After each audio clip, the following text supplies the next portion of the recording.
The kingdom of Asar was a sight to behold, a realm that seemed to be painted by the gods themselves. Nestled amidst lush green valleys and sparkling rivers, it was a land where nature's bounty was on full display. The landscapes were abundant, the countryside a picturesque scene of rolling hills and vibrant flora. At its heart lay the grand palace of King Rajveer, a structure that stood as a symbol of the kingdom's glory. This magnificent palace, crafted from marble and gold, was a marvel of architecture and opulence. It shimmered under the sun, its golden facade gleaming brightly, a testament to the king's immense wealth and power. Within its opulent walls lived King Rajveer, a ruler known throughout the land not only for his might but also for his unyielding pride. Alas, his pride was as grand as his palace, casting a shadow over his reign. King Rajveer was a man of immense stature and commanding presence, his very aura demanding respect and fear. His eyes, sharp as an eagle's, held a glint of arrogance that was impossible to miss. He adorned himself in rich silks and glittering jewels, each piece a display of his unmatched opulence and desire to be revered. His every whim was a command, his every word law, and his court followed his orders without question. Yet the king, blinded by his grandeur, failed to see the suffering of his people, who toiled day and night under his rule.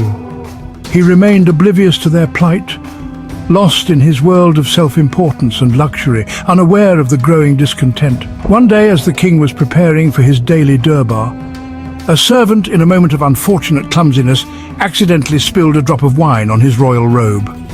The king's face contorted in fury, his eyes blazing with anger at the perceived slight. How dared a mere servant defile the king's attire? His voice, usually deep and commanding, rose to a shrill pitch as he berated the poor man.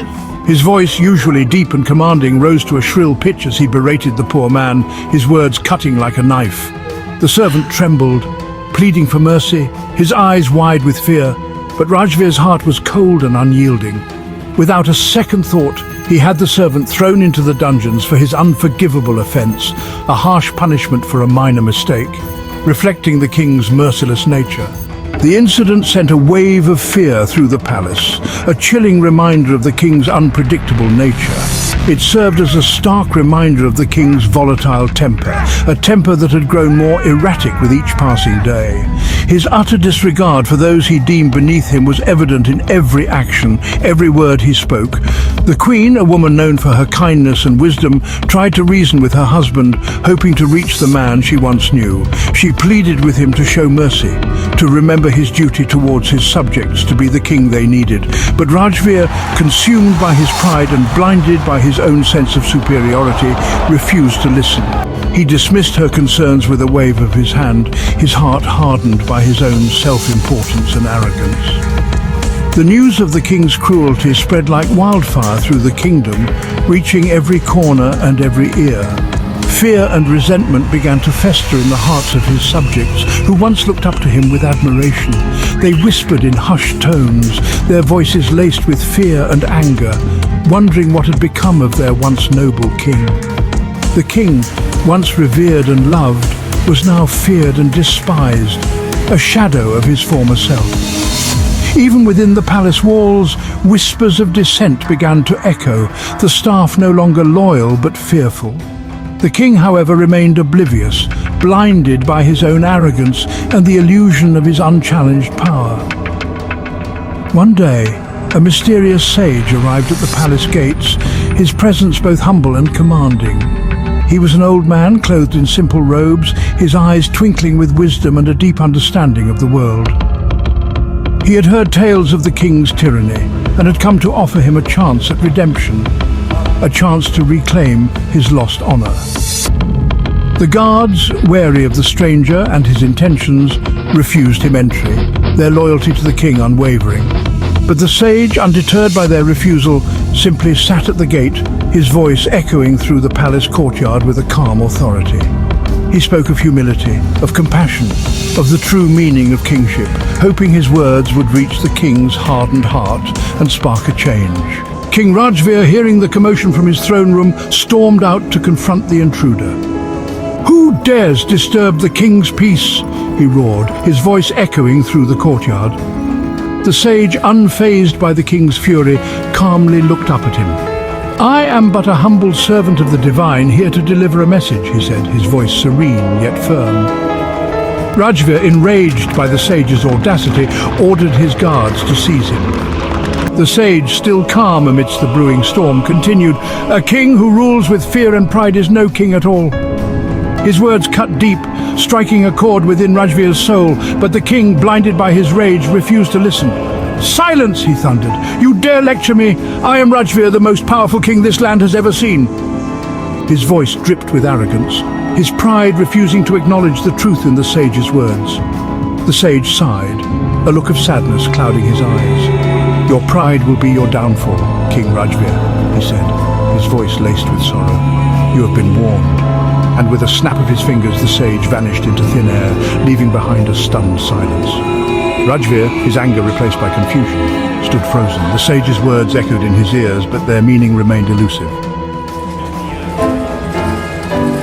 The king, shaken by the encounter, retreated to his chambers, his mind a whirlwind of thoughts and emotions.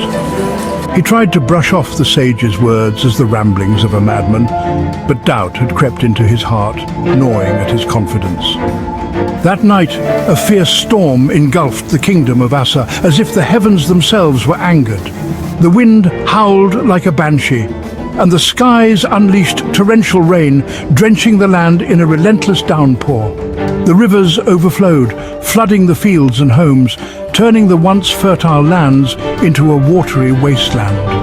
The once prosperous kingdom was now at the mercy of nature's fury, its people helpless against the onslaught.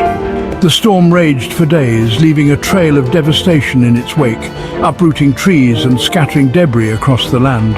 Crops were destroyed, homes were reduced to rubble, and the people were left starving and homeless, their lives shattered.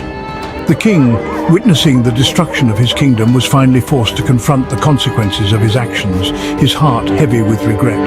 The sage's words, once dismissed as madness, now rang true, echoing in his mind with a haunting clarity. His pride had indeed brought about the downfall of Asa, a kingdom that once stood tall and proud. As quickly as it had arrived, the storm subsided, leaving behind a deathly silence, a silence that spoke volumes. The king, stripped of his arrogance, looked upon his ravaged kingdom with a heavy heart, the weight of his mistakes bearing down on him. The people, their faces etched with despair and anger, turned against their king, their trust shattered. They blamed him for the disaster, for his pride, for his indifference, and for the suffering they now endured. Overwhelmed by guilt and remorse, Rajvir knew he had to leave, his presence a painful reminder of their loss. He abdicated his throne, relinquishing his crown and his kingdom, and disappeared into the night, a fallen king seeking redemption.